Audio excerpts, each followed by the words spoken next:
नमस्कार साथियों, मैं आपका साथी अजमांजू। हमारे YouTube प्लेटफॉर्म द्रोणा पीसी पर आपका हार्दिक स्वागत है। तो हम शिक्षण विधियों के बारे में पढ़ रहे हैं, जिसमें से हमने कल हमारा टॉपिक पढ़ा था प्रस्तुतिकरण तकनीक। तो वो हमारा टॉपिक है जो कल पूरा हो गया था। उसके बाद हम जो आज हम पढ़ने वाले हैं कक्षा प्रबंधन। कौन सा टॉपिक पढ़ेंगे आज हम? कक्षा प्रबंधन। 4 नंबर टॉपिक हमारा है कक्षा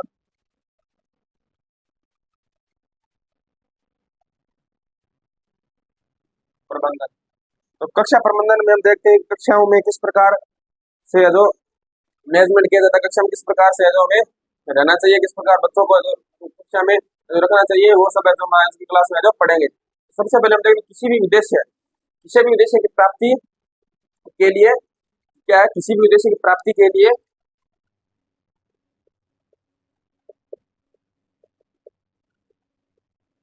किसी भी उद्देश्य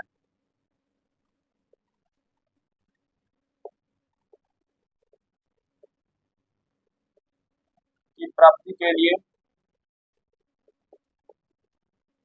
क्या है, किसी भी उद्देश्य की प्राप्ति के लिए साधनों का न्याय संगत प्रयोग करना ही प्रथम प्रबंधन कहलाता है। क्या है? किसी भी उद्देश्य की प्राप्ति के लिए जो साधनों का न्याय संगत, क्या है? न्याय संगत है जो प्राप्ति के लिए किसी भी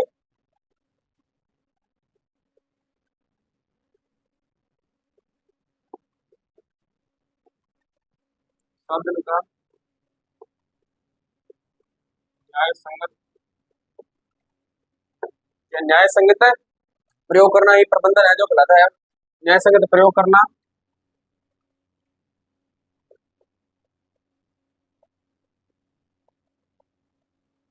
ही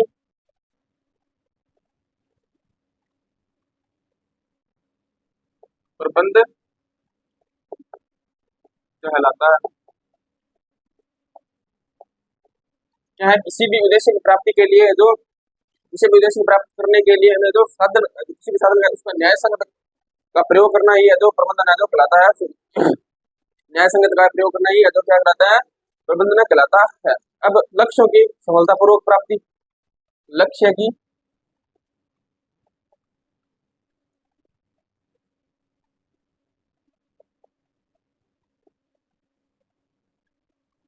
पूर्वक प्राप्ति, लक्ष्य की सफलतापूर्वक प्राप्ति के लिए क्या है? कक्षा को सही प्राप्ति के लिए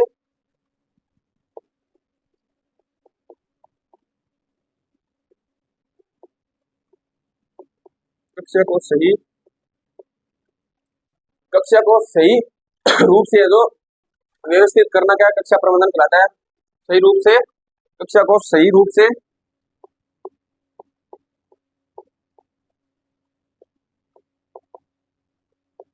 व्यवस्थित करना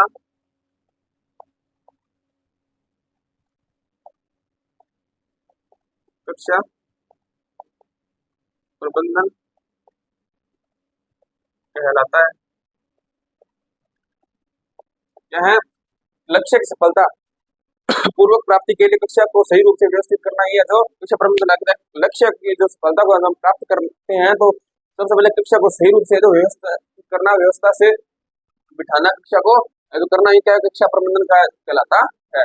अब कक्षा प्रबंधन का मुख्य कार्य उपलब्ध संसाधनों का कक्षा प्रबंधन का मुख्य कार्य कक्षा प्रबंधन का मुख्य कार्य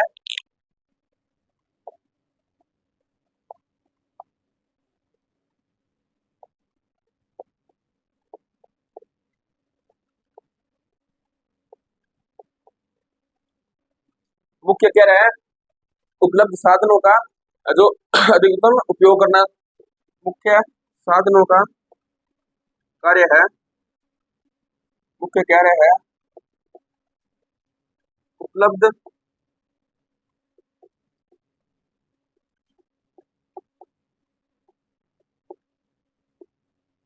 का प्रयोग करना।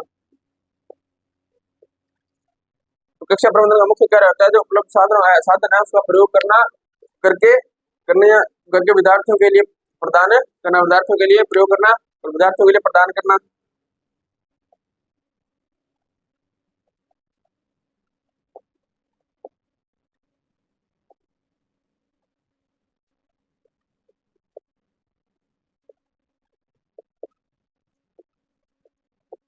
प्रदान करना। क्या है? कक्षा प्रबंधन का मुख्य कार्य है उपलब्ध साधनों का प्रयोग करके जो विद्यार्थियों के लिए प्रदान करना। और वह कक्षा में विद्यार्थियों को क्या है? वह कक्षा में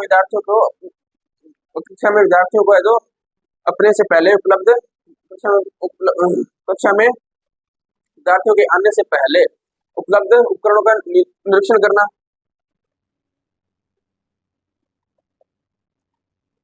कक्षा में आने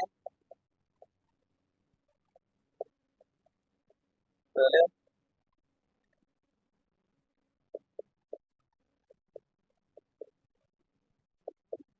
विद्यार्थियों का निरीक्षण करना। क्या है? कक्षा में आने से पहले जो विद्यार्थियों का निरीक्षण करना आवश्यक है। कक्षा में विद्यार्थी जब प्रवेश करते हैं तब उसके बारे में पूरी जानकारी जो अध्यापक को जो होनी चाहिए। इसके बाद हम पढ़ते हैं कक्षा प्रबंधन के सिद्धांत। क्या पढ़ते हैं? कक्षा प्रबंधन के सिद्धांत।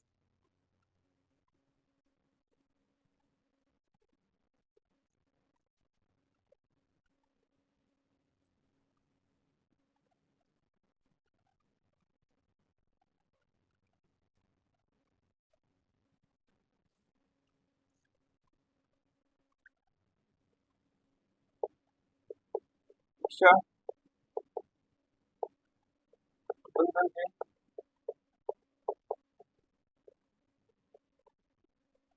सिद्धांत।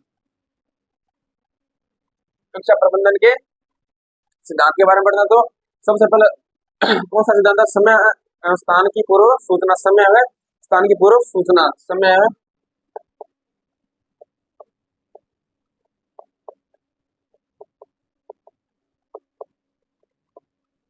स्थान की पूर्व सूचना। समय एवं स्थान की पूर्व सूचना। तो कक्षा में सुचारू रूप से क्या? कक्षा में सुचारू रूप से संचालन। कक्षा में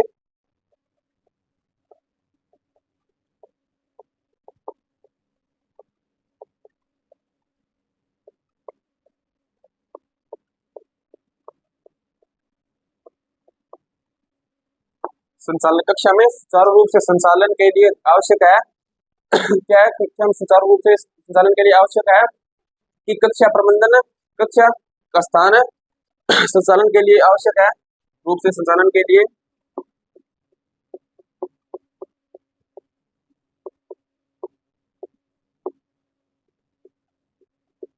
कि कक्षा कक्षा का स्थान एवं समय। कक्षा का स्थान एवं समय की विद्यार्थी को सही सूचना है जो होनी प्रदान की जानी चाहिए। कक्षा की स्थान एवं समय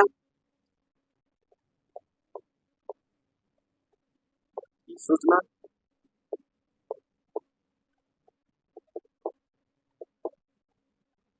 विद्यार्थी को होनी चाहिए। प्रदान हो क्या है? कक्षा में सुचारू रूप से संचालन करने के लिए जो कक्षा को सुचारू रूप से जो सही तरीके से चलाने के लिए आवश्यक है कि कक्षा का स्थान एवं समय। कक्षा किस स्थान पर और कक्षा का क्या समय हुआ जो विद्यार्थियों को बताना बहुत आवश्यक है। उसे बताने के लिए बताने के लिए सबसे पहले अध्यापक का यही कार्य होता है। ये सब चीजें जो बताएं कि आप जो नया विद्यार्थी आता है उसको ये बताने आवश्यक है कि आप कक्षा कौन से स्थान पर है, किस जगह पर आपकी कक्षा है और आपकी कक्षा का जो क्या समय है। इसके बाद हम पढ़ते हैं हमारा दूसरा सिद्धांत।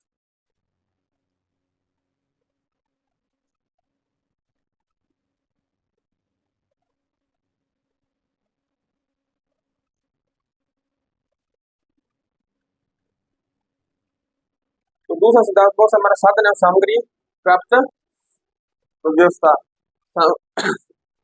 क्या? साधन एवं सामग्री। साधन एवं सामग्री साधन एवं सामग्री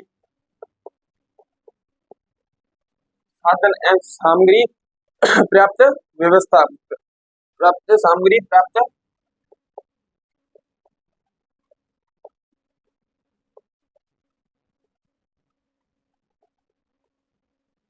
व्यवस्था। तो इसमें क्या होता है? कक्षा में शिक्षण। कक्षा में जो शिक्षण के समय कक्षा में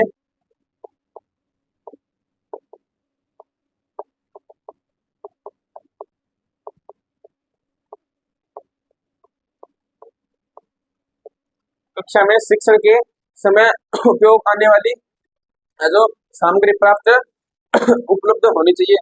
कक्षा में शिक्षण के समय उपयोग होने वाली सामग्री उपलब्ध होनी चाहिए। क्या है, कक्षा में शिक्षण के समय उपयोग होने वाली सामग्री उपलब्ध होनी चाहिए कि कक्षा को शुरू करने से पहले जो पढ़ाई के लिए जो सामग्री उपलब्ध जो आवश्यक होती है, जैसे चौक हो गया, बोर्ड हो गया, किताब होगी, ये सब है जो पहले से उपलब्ध होनी चाहिए, तभी तो मैं तो बच्चों को पढ़ा पाएंगे। इसके बाद हमारा अगला सिद्धांत कौन सा, क्षेत्र रेखांकन। क्या है रेखांकन? क्षेत्र रेखांकन।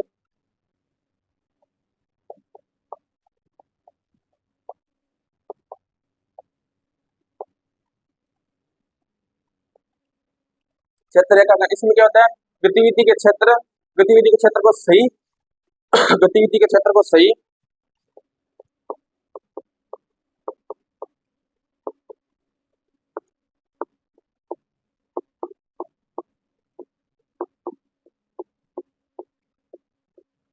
गतिविधि के क्षेत्र को सही रूप से रेखांकन किया जाना चाहिए। क्या रेखांकन, गतिविधि के क्षेत्र को सही रेखांकन आवश्यक है, सही रेखांकन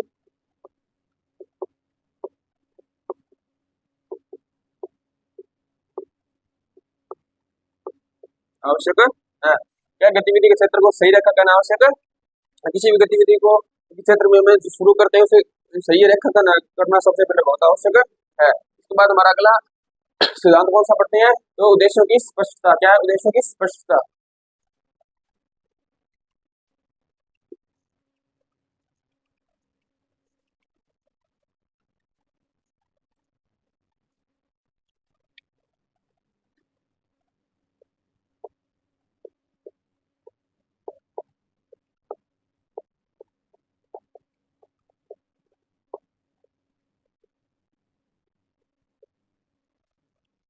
उद्देश्यों की स्पष्टता है, तो इसमें क्या कक्षा प्रबंधन द्वारा, क्या कक्षा प्रबंधन द्वारा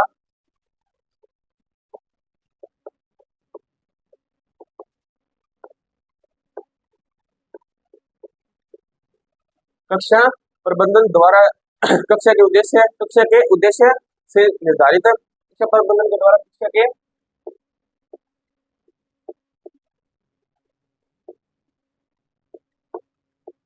उद्देश्य निर्धारण, क्या कक्षा प्रबंधन द्वारा कक्षा उद्देश्य को निर्धारण निर्धारण होने से चाहिए तथा उनको प्राप्त करना चाहिए, निर्धारण होने चाहिए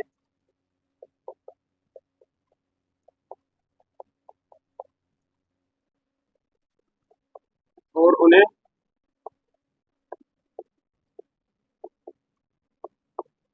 प्राप्त कर सके। क्या है, कक्षा प्रबंधन द्वारा कक्षा का उद्देश्य निर्धारण होती है। कक्षा प्रबंधन के द्वारा है जो कक्षा का उद्देश्य किस एक उद्देश्य को लेकर है जो निर्धारण होना चाहिए, किस प्रकार का हमें क्या चीज करवानी है, क्या चीज नहीं करवानी, क्या चीज छोड़नी है, उसका उद्देश्य है जो निर्धारण होना चाहिए, पहले से ही निर्धारण करके जाना चाहिए और उन्हें प्राप्त कर सके। इसके बाद अगला हमारा सिद्धांत कौन सा है, वो है अच्छा व्यवहार। कौन सा है, अच्छा व्यवहार।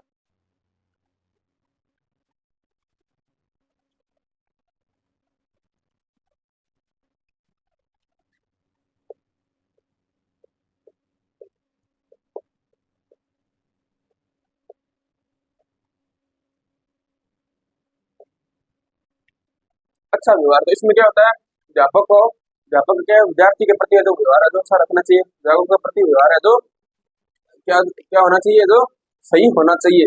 अध्यापक का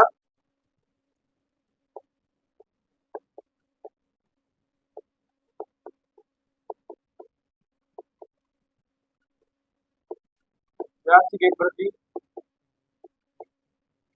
व्यवहार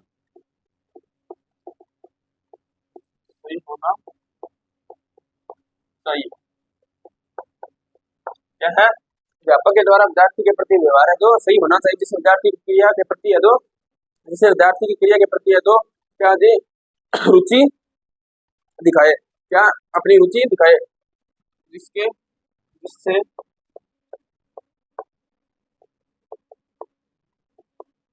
विद्यार्थी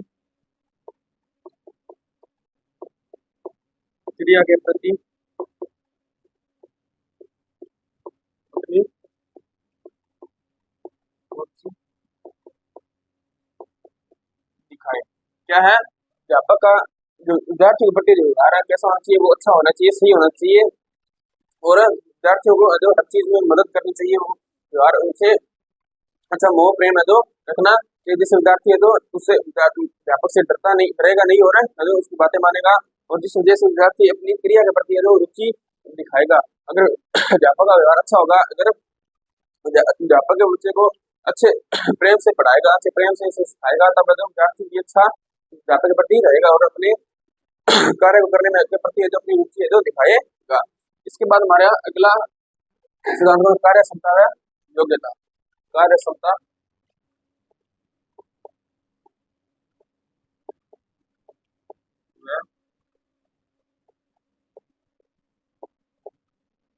योग्यता,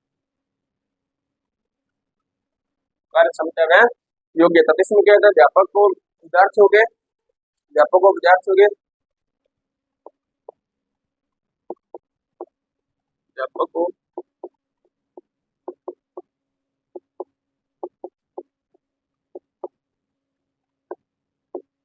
विद्यार्थियों की क्या है प्रति है जो विद्यार्थियों की विद्यार्थियों के पढ़ने की क्षमता क्षमता योग्यता होनी चाहिए, क्षमता योग्यता वह जानकारी होनी चाहिए विद्यार्थियों के पढ़ने की क्षमता योग्यता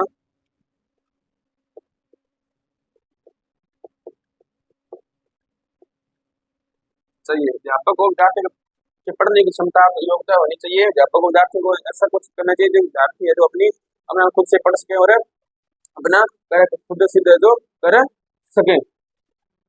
अब इसके बाद हम पढ़ते हैं कक्षा की संरचना। कक्षा की संरचना किस प्रकार की होनी चाहिए, बनावट के बारे में वो सब हमें जो पढ़ते वाले हैं।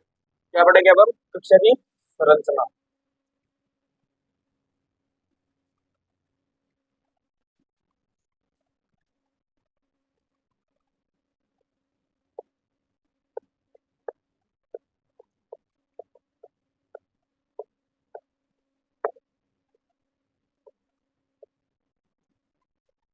तो कक्षा की संरचना में सबसे पहले मुक्त संरचना पढ़ता, कौन सी मुक्त संरचना, सबसे पहले कौन सी संरचना पढ़ेंगे,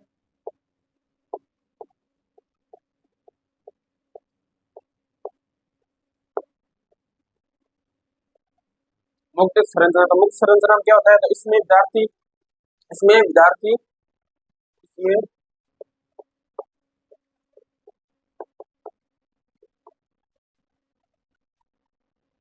इसमें क्या है, विद्यार्थी है जो कैसे भी खड़े हो सकते हैं, इसमें विद्यार्थी कैसे भी खड़े हो सकते हैं, लेकिन शिक्षक हमेशा ऊंचाई पर रहना चाहिए। इसमें विद्यार्थी कैसे भी खड़े हो सकते हैं,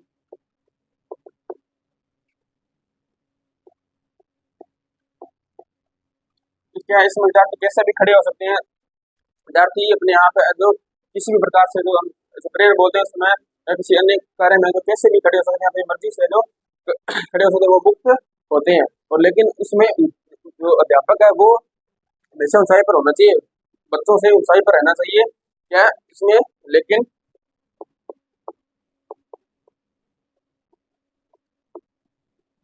अध्यापक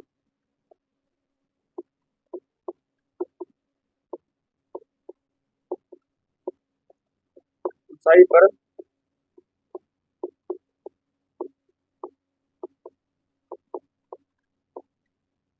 चाहिए। क्या है, इसमें विद्यार्थी कैसे भी खड़े हो सकते हैं, विद्यार्थी अपने आप मुक्त होते हैं, वो किसी भी प्रकार से जो खड़े रह सकते हैं, किसी कोई भी कार्य जो कर सकते हैं। और लेकिन इसमें हमेशा जो अध्यापक हमेशा ऊंचाई पर रहेगा, अध्यापक को हमेशा बच्चों से जो ऊंचा रहना पड़ेगा। इसके बाद अपने ढीली संरचना, क्या बोलते हैं ढीली संरचना, दूसरी हमारी कौन सी हो जाएगी,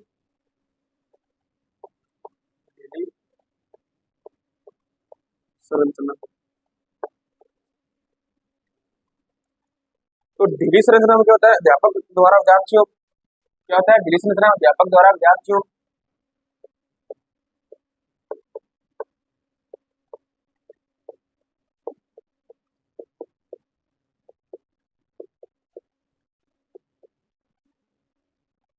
अध्यापक द्वारा विद्यार्थियों को क्या करना चाहिए, जो को कौशल समझाने के लिए जो इस संरचना का उपयोग किया जाता है विद्यार्थियों को, तो कौशल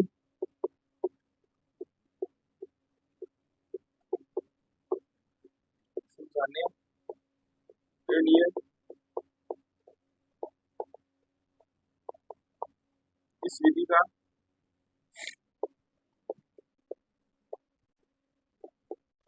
उपयोग किया जाता है। या अध्यापक द्वारा विद्यार्थियों को कौशल समझाने के लिए इस विधि का उपयोग किया जाता है। अध्यापक जब विद्यार्थियों को इस चीज समझा रहा हो, किसी चीज के बारे में पढ़ा रहा हो, किसी चीज के बारे में बता रहा हो, तब उस कौशल को समझाने के लिए इस ढीली संरचना का मतलब आराम से ढीले होने से जो हमें उसे को सिखा सकते हैं, तो जब इसलिए इस विधि का जो हम उपयोग करते हैं। इसके बाद हम पढ़ते हैं अगली पंक्ति संरचना। कौन सी पढ़ते हैं, पंक्ति संरचना।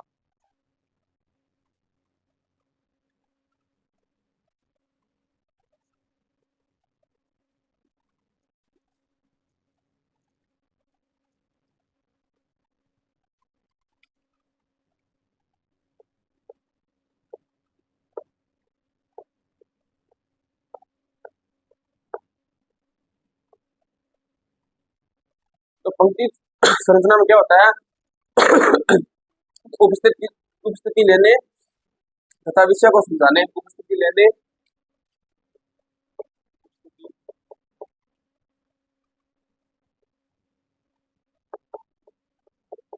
लेने उपस्थिति लेने तथा विषय को समझाने तथा विषय को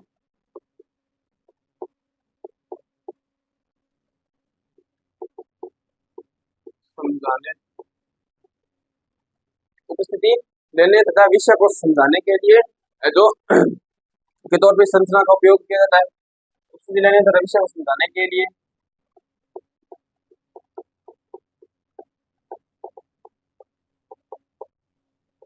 का उपयोग किया जाता है।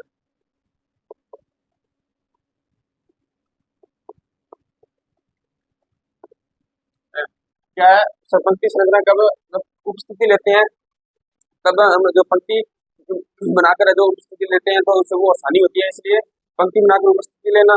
और विषय को समझाने के लिए जो पंक्ति बनाकर हम समझाएंगे तो उसमें भी आसानी होगी। तो इसलिए इस विधि का उपयोग कब किया जाता है, जब उपस्थिति लेते हैं या फिर विषय को समझाते हैं, तब उसके लिए इस विधि का भी उपयोग है जो किया जाता है। इसको और इसके बाद पंक्ति दो प्रकार की होती है, क्या होती है, पंक्ति दो प्रकार की होती है।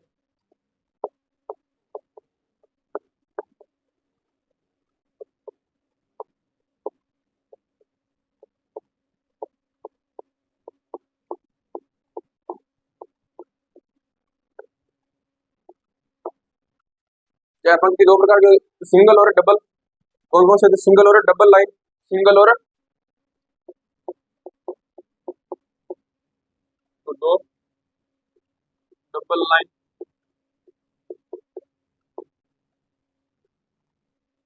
कौन कौन सी होती है, एक तो होगी सिंगल और एक होगी डबल लाइन। तो एक आमुख और विमुख होगी, क्या होगी, आमुख और विमुख, आमुख और विमुख। इसमें तो हो जाएगा आमने सामने,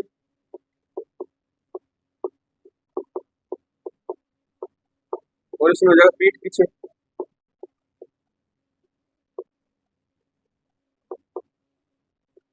क्या होगा, आमुख में तो आमने सामने मुख करके बैठे, आमने सामने मुआ करके बैठते हैं, और विमुख में गए तो पीठ पीछे है, तो एक दूसरे को पीठ करके खड़ा होता है, पीठ पीछे पीठ करके, पीठ पीछे पीठ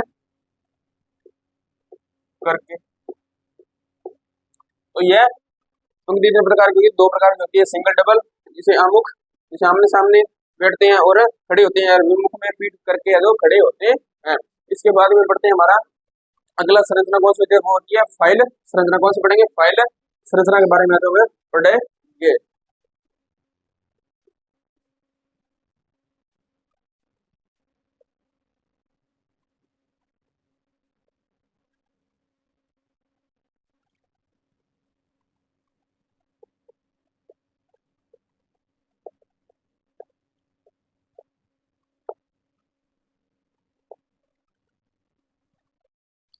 फाइल संरचना, तो फाइल संरचना में क्या होता है, यह मुख्यतः क्या है, यह मुख्यतः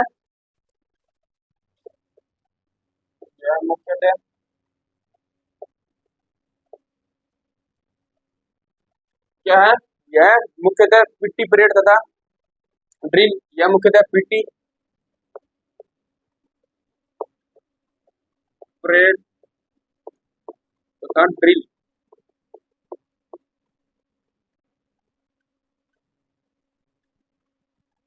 पीटी परेड तथा ड्रिल के काम आती है। पीटी परेड तथा ड्रिल के काम आती है। यह मुख्य किस काम आती है, फाइल संरचना पीटी परेड और ड्रिल के समय। पीटी आप जानते होंगे, जो स्कूलों वगैरह में जो सुबह उठ के किया जाती है, परेड आप जानते होंगे, और ड्रिल के बारे में आप जानते हैं, एनसीसी वगैरह जो करते हैं उन्हें जो ड्रिल की करवाते हैं, तब इस ये कौन सी फाइल संरचना में के काम आती है। इसके बाद यह इसमें हमेशा क्या है, इसमें हमेशा आगे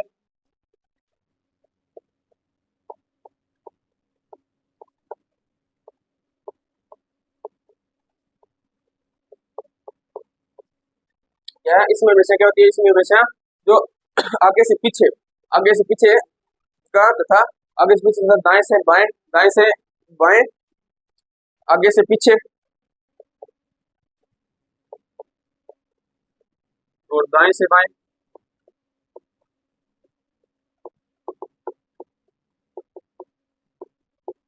क्या है, इसमें हमेशा आगे से पीछे होता है और दाएं से बाएं, दाएं से बाएं वाले का क्रम ध्यान में रखा जाता है।